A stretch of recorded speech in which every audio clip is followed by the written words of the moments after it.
What's up, everybody? I'm Cool Dad Shorts, and today I'm joined by my friend Frank Tedeschi. And you know he's my real friend because I said his name correctly. Frank, how are you Correct. doing? I'm excellent. How are you? Frank, you know me. Just surrounded by, like I said, I cut my own hair today. I got pink lights surrounding me. It's the life I live now. Looking good. I'm loving it. It's what COVID does to you, I guess. So, Frank, tell me a little bit about yourself. I'm Frank Tedeschi. I like to play games, RPGs, board games. I have a PhD in biochemistry, and sometimes I drum in a band. But most interestingly, I design games, I guess. I'm actually more concerned about the PhD thing, but I guess we'll talk about. I guess we can talk about games, even though the PhD thing sounds way more cooler. Whatever you want. You want to talk about the science? I'm into it. Oh man, that'd be.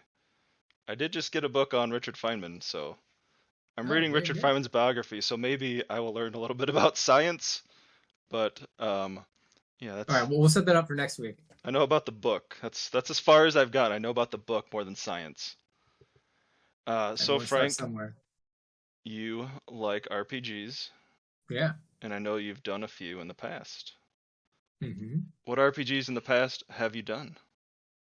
Um, so in the past, most recently, Derek Now and I put out a fifth edition adventure called Adventurers Guild Admissions Office. It Nice. is up. It's a mouthful, yeah, but it's real fun. It's on the DM's Guild, and it's essentially like a kind of a starter adventure for you know new DMs mostly, but it kind of gives a overview of a small dungeon that effectively is an escape room. And so there's That's like cool. a bunch of puzzles, and it is meant to give like a big dungeon feel in just one session. Ooh, So I like puzzles. yeah, I also really like puzzles, and luckily, all my gaming friends also like puzzles, and so I like to put them into pretty much everything I design. So I like puzzles and putting that in RPG instead of having the dungeon master like try to make up stuff on the fly or get things ready. I like that you just prepare people. You just have stuff ready so you just require less work. That's yeah, is that what you're going for? You're trying to require less work for the dungeon masters, make it easier on them. absolutely. So being a dungeon master has enough difficulty. There's enough challenges in it already. Right. And we would really, really like to produce adventure modules that deliver a great adventure and a great story without a bunch of extra prep. And so there's a lot of pretty boring and, you know, bland stories and adventures out there. And we really strive for something that's has a little bit of everything. Combat, sure. But this is not, I don't write slugfest. There's exploration, Ooh. there's traps, there's puzzles, there's lots of role playing, interesting characters to interact with. And I try to be as succinct as possible. A lot of adventures out there, they're, 100 pages. Well, that's cool. I don't have time to read that. I don't have So, time. I don't have time to read that, Frank. I barely struggle to read a comic book, and half of it is ads, and they're big pictures. I can barely struggle to read a comic book, let alone 100 pages. yep.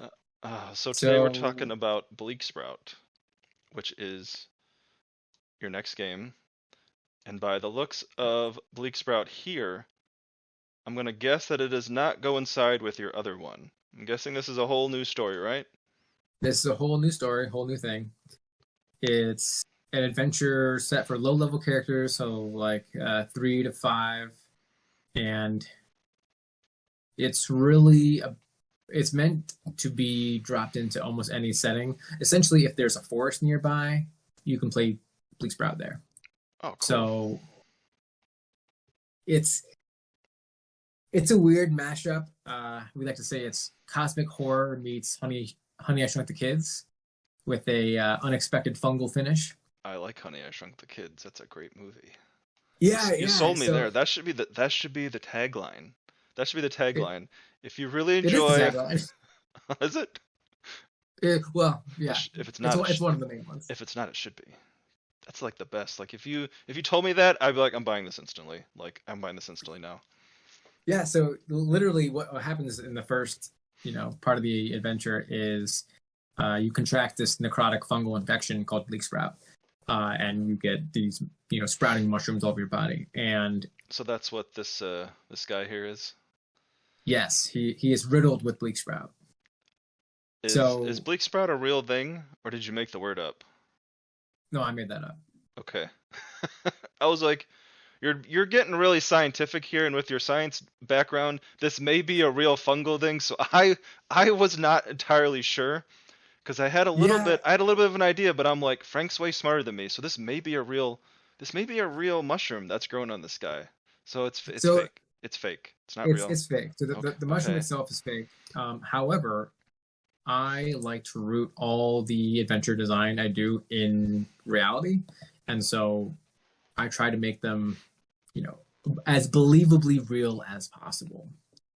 So S- even when I design monsters, I think about like the evolution of the creature and why they are the certain way, and how they live and how they function and how they eat and what their interactions with all their s- neighbors are like. So even when it comes to a fake mushroom, it's somewhat accurate. So scientifically, what you're telling me is somebody could get a fungal infection called a bleak sprout and have mushrooms growing on their entire body. I would say that that is probably not true, Oh but man. Oh. fungal infections do exist. That's a real thing.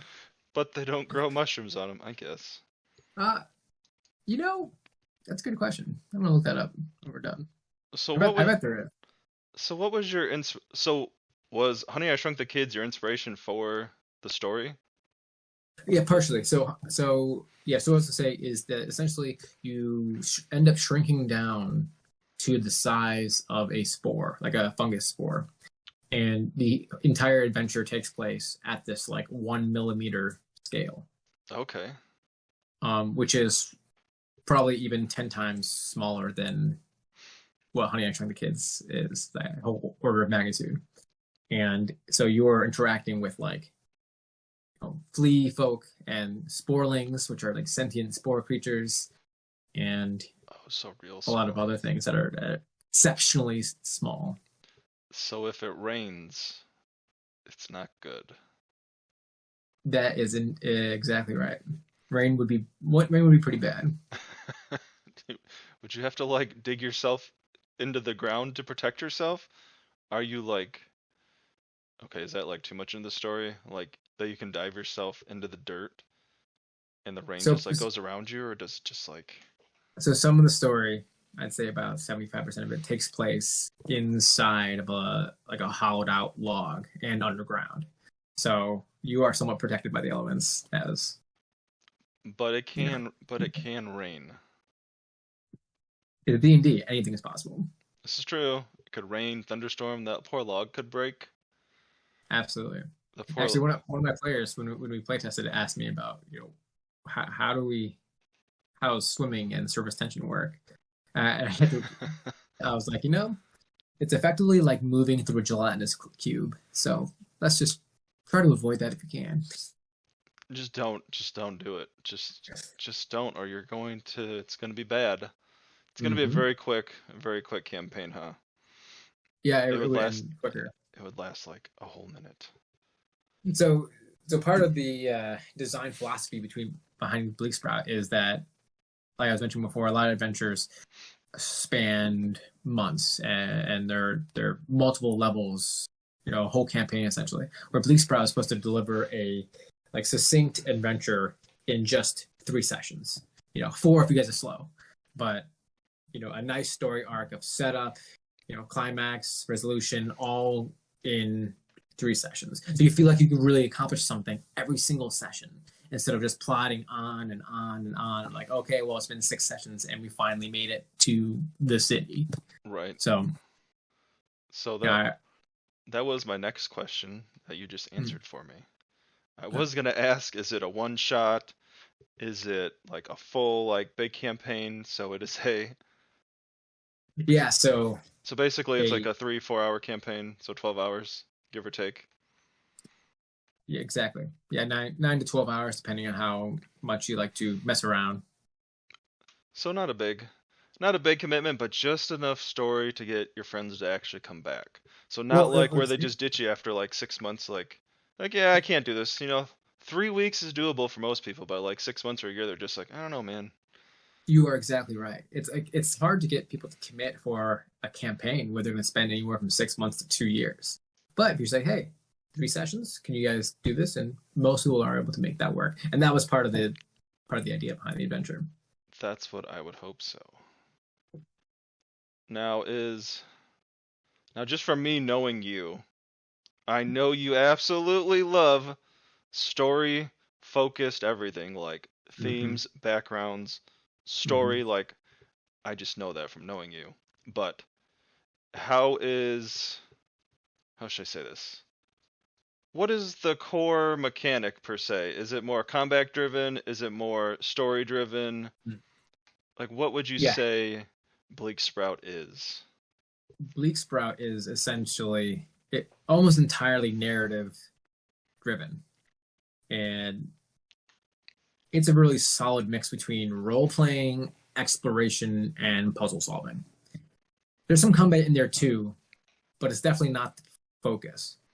But when it does come, I like to have encounters that are a little bit unusual, not just, oh, two couples show up, you know, ransack them.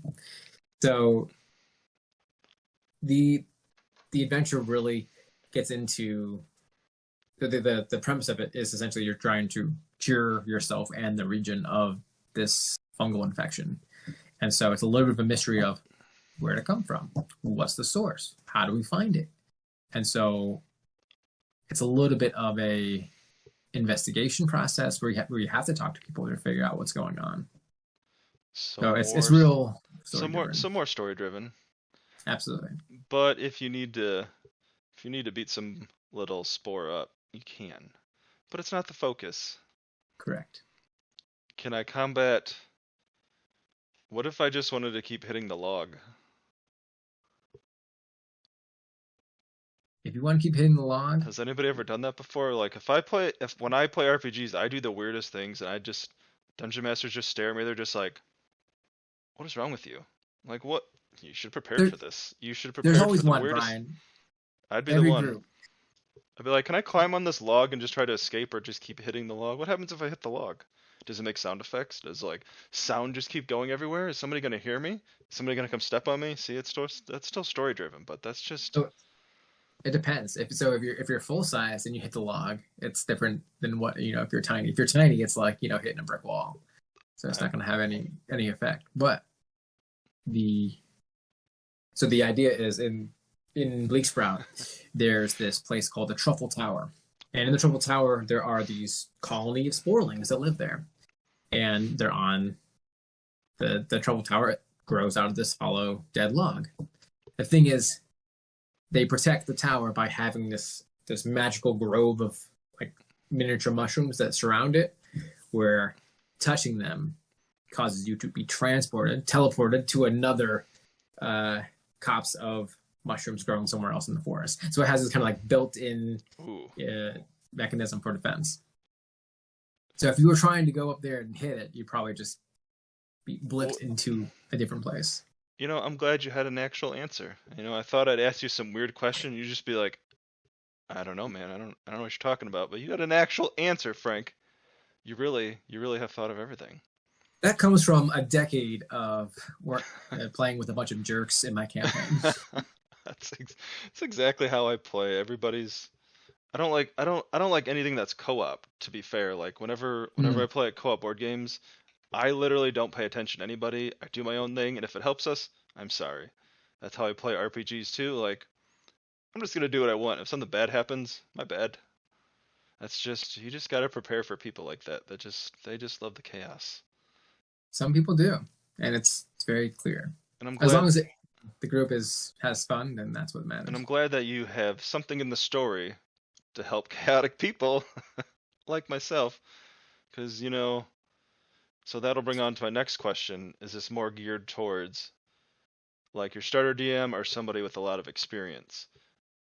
That's a great question. So I would say if you are a brand new DM, go download Adventurers Guild Missions Office. That is very straightforward and handholdy for new DMs, and it'll tell you things which you might not know as a first time dungeon master, and like how to run the game and things to think about while you're running it, and what you might want to try with your players. In all my products, I like to put in DM footnotes, and there are little tidbits about how I personally ran things in my game. Ooh.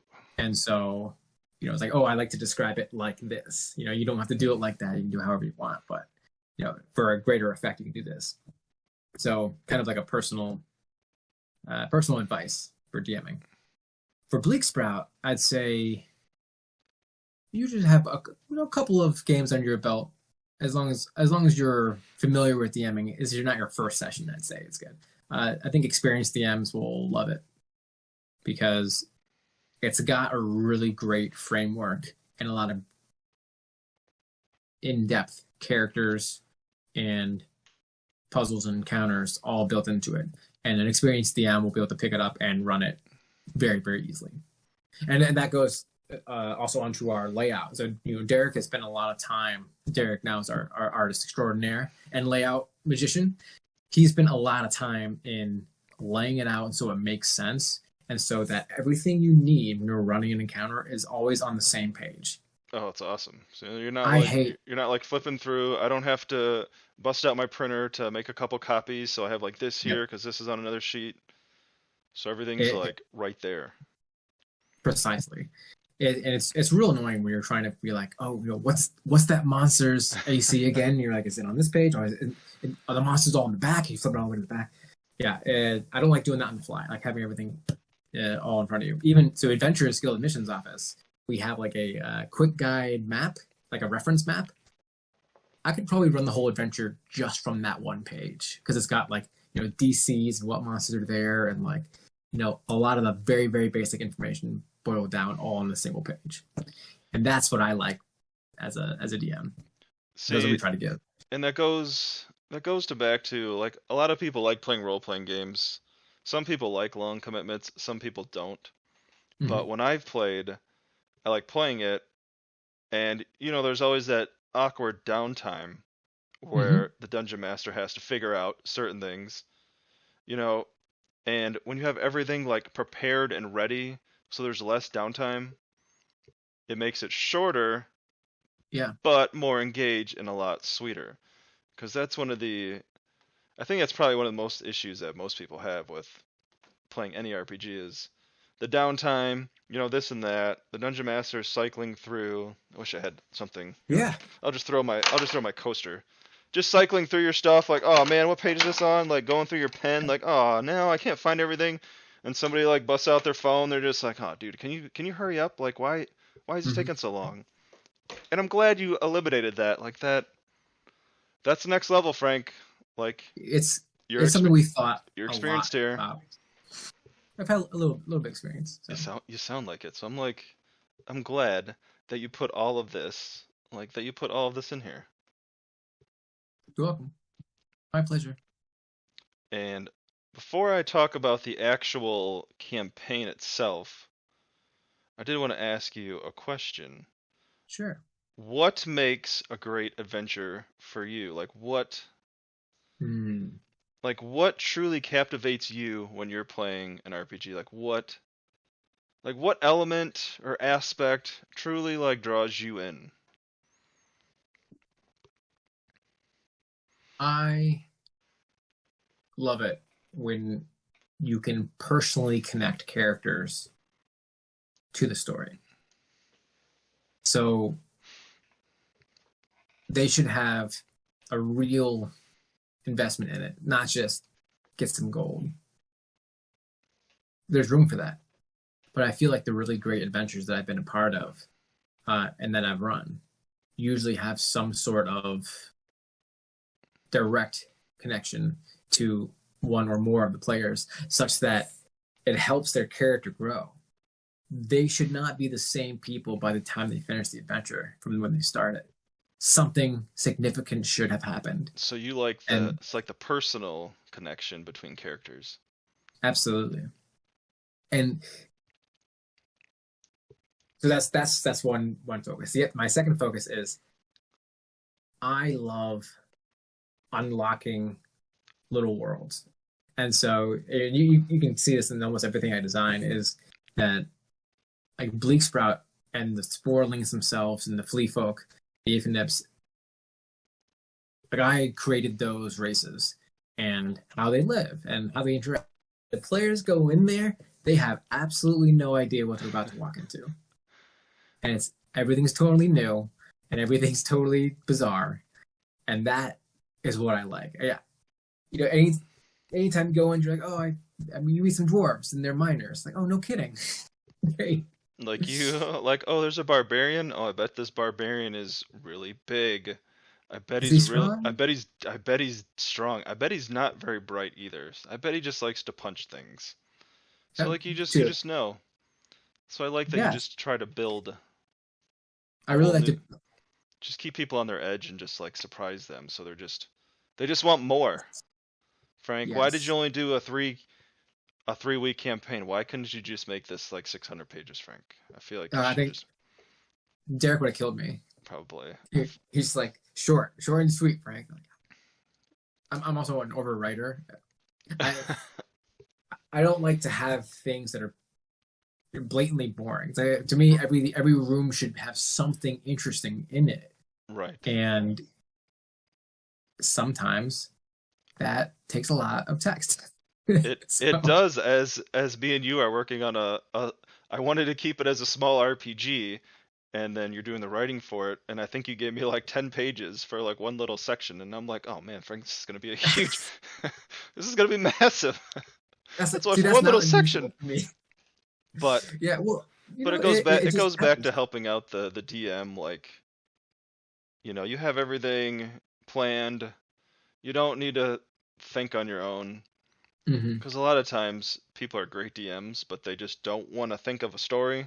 And when you give them the story, which is what you love doing, Hmm. they can just Hmm. interpret it how they want to interpret it, as opposed to creating a story. You're giving them the story in the world. That's right. Yeah, and that's what I want to deliver to people. Like, here's a really cool little story, and you can take this wholesale, put it into your campaign. Secondarily, if you're an experienced DM, especially, I like putting in puzzles that people can lift and put into their own games. Like, oh, and I wish that people did this more, where I feel like I have to seek out specific adventures to find puzzles. Like the people don't do them very often anymore, and so I put them in everything I do. So if you're into puzzles, like you know, please check it out. You'll love it. And there's at least one in each section of the game. So the game is 3 sections, and which is 3 sessions. And so there's one in each one. And some of them are like more puzzly, some of them more like a riddle. But each one also has alternative methods of solving it.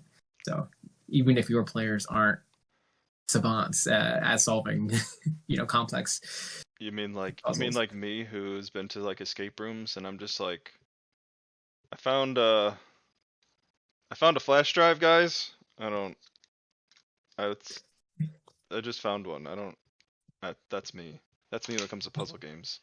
I'm very bad Typically at I'm them. always I like putting in more than one solution specifically for those people. There you go. Specifically for the people like myself who are just like, Hey, some people just aren't into it, but I mean, every DM should know their group, and my group loves that kind of stuff. So and you should always have somebody that likes puzzles though. So I I love that you give people puzzles to do. Like Frank, you're just giving everybody everything they need. Like yeah. Well, so I think one of the best parts about it Bleak sounds Sprout, like Frank, you know what you're doing. You're just giving people everything to create an enjoyable experience with little to no work. that's how I do. Piece of cake. I like helping people. This is what I do. I want people to have fun. And so Bleak Sprout, even if you back at the book plus level, we give you printed out handouts. So like player aids, and one of them is for one of the puzzles where you can like give them a physical thing. You kind of cut it up and give it to them, and they have to solve it. And so it's not just theater of the mind. There's actual physical component to it, which I always love as a player. DM hands you something, you're like, what is this? You get to get really in there. Yes, so that'll get into my sort of last question. So obviously Bleaksprout is live on Kickstarter right now. And obviously there's different tiers. Yes. And can you explain the different tiers and just talk a little bit about the campaign? Absolutely. Yeah.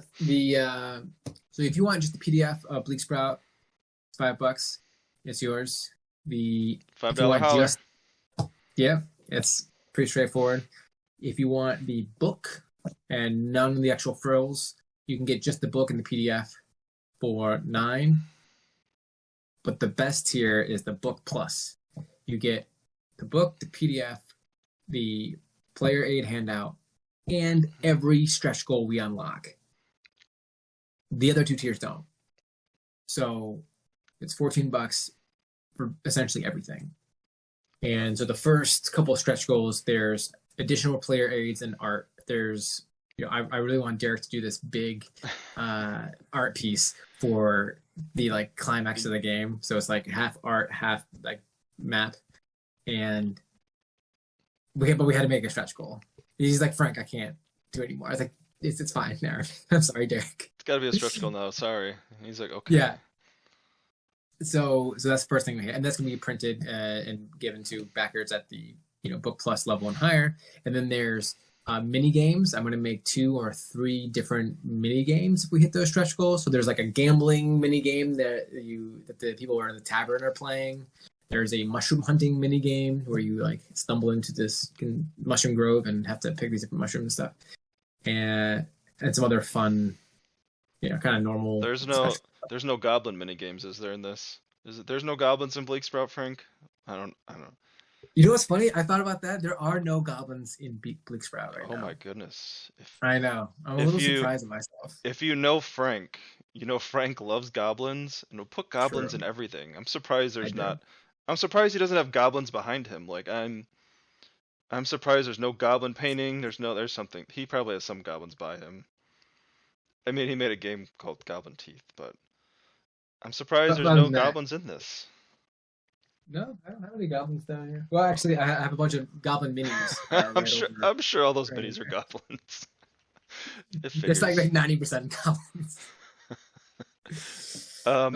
And I know you have one more. What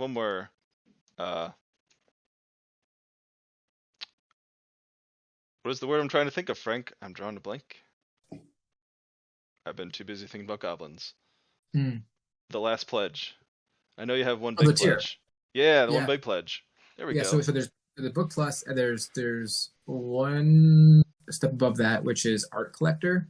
So if you do art collector, Derek will do a like custom art piece, essentially just for you. He'll do some physical art, and we'll mail you that separately, and that'll be yours forever.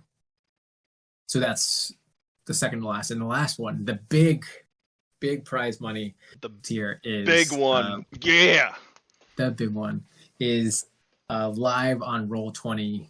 I will run Bleaksprout for you and your 4 friends. For the whole 3-week campaign?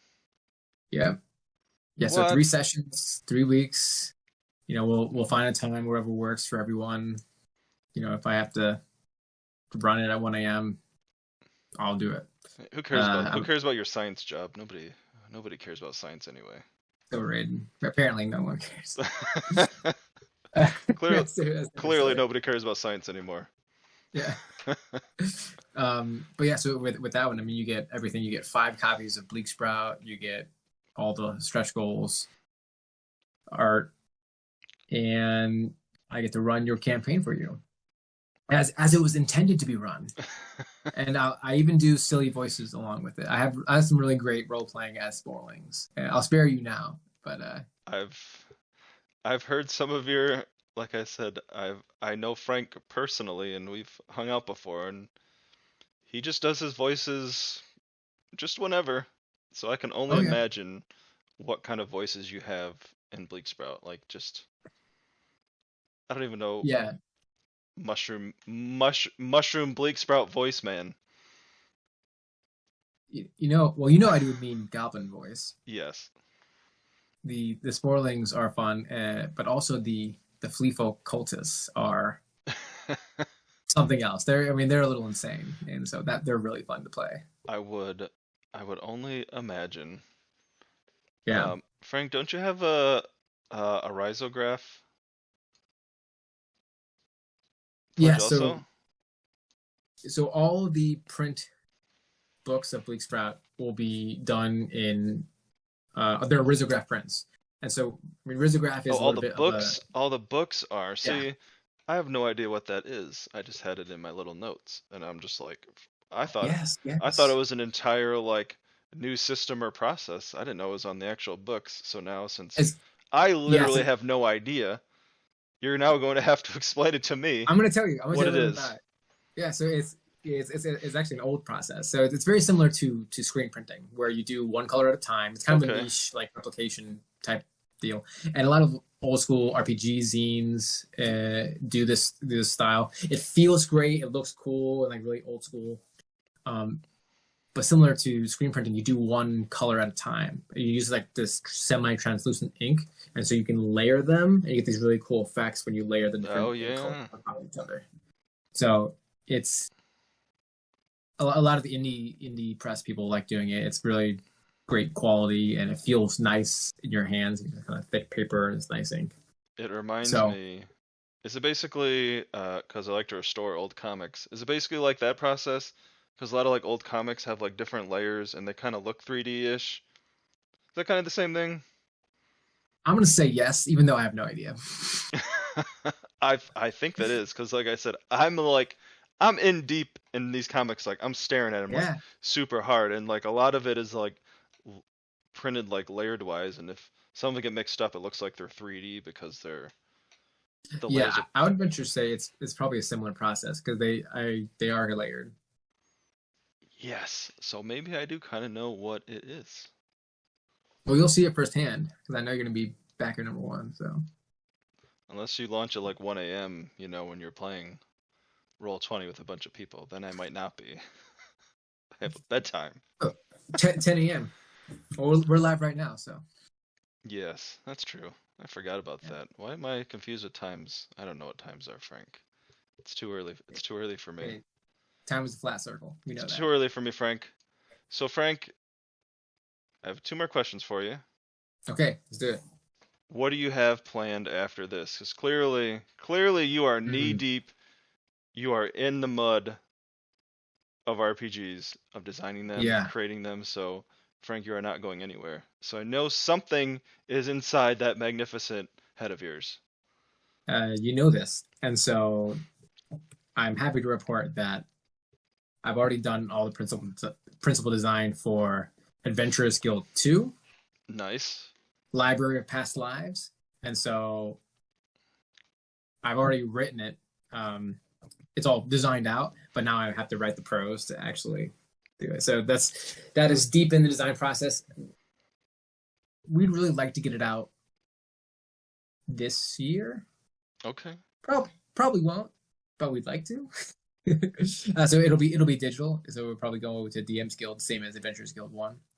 So that is hot coming down the pipeline. As soon as the Kickstarter is over, we're gonna be full bore, and I'll be doing design on that. Nice. And yeah, I'm really pumped about it. So Adventurers Guild 1 kind of sets up this, you get part of this adventuring guild, and you get to meet some people, and the second adventure just takes it to the next level. Stuff starts to go kind of off the rails a little bit, and gets a little wild. Very magical. It's cool. And it's also a somewhat of a heist style game. So you have to infiltrate this arcane library. There's no So, goblins. oh, there's goblins. There's always goblins. I figured. You just had to do one game without goblins. Yes, I mean, yeah. I would have. Are there goblins in Bleaksprout? No, there's some troglodytes and some lizard folk, but no Yeah, goblins. yeah, those aren't goblins. So before I leave you, Frank, Yeah. do you have any closing statements, closing words, anything at all you would like to say? Well, you can find myself and Derek and our stuff at deadboxgames.com. If you look up for that, check out Goblin Teeth. If you are into board games, want to see a goblin game I created. It's got a lot of fun flavor text. So you can read that. It's Cool Dad Shorts approved. Just in case you guys wonder, it is Cool Dad Shorts approved. Goblin Teeth is a great game. Thank you. And keep gaming. Play more games. Play Yeah. more Friend me on games. Facebook. Yeah. Board games, RPGs, everything. That is awesome, Frank. Brian, thanks for having Thank me, man. you, thank you for being here and talking. This has been fun. Yeah, it's been great. Hopefully I'll get to see you in real life soon, because the last time I saw you was at PAX Unplugged 2019. It's been a while. Yeah, Man. it's been a while because convention season's ended and then the pandemic hit. So hopefully, Yeah, and then hopefully everything just stopped. I know. Hopefully I get to see you sometime soon. Totally. We should play some D&D when we see each other. We should, or some Bleaksprout. Yeah, and that would be awesome. All right. So before I let you guys go, one thing I love to do and tell people is to clean up the environment. So everybody has 1 minute of their day, just 1 minute. So spend 1 minute every day. If you walk outside, you see a piece of trash, just pick it up. Just pick it up, throw it away. That's all I ask. Everyone, have a great day.